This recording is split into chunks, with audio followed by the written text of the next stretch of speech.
Welcome to the Tech Egg. Don't get scrambled. Enjoy the video. In this video, I will show you how to replace a starter on a Toyota Sequoia.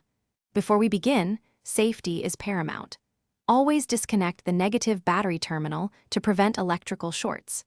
Gather your tools, including a 10mm and 12mm socket, a ratchet, and extensions.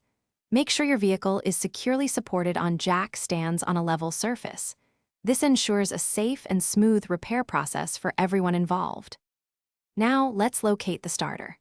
On your Toyota Sequoia, it's usually found on the passenger side of the engine, often nestled beneath other components. You'll need to carefully disconnect the main power cable and the smaller solenoid wire from the old starter. Take your time to identify and remove any brackets, hoses, or other parts that might be blocking your direct access to the starter bolts. This preparation is key for a smooth removal. With access clear, it's time to remove the old starter. You'll typically find two mounting bolts holding it in place.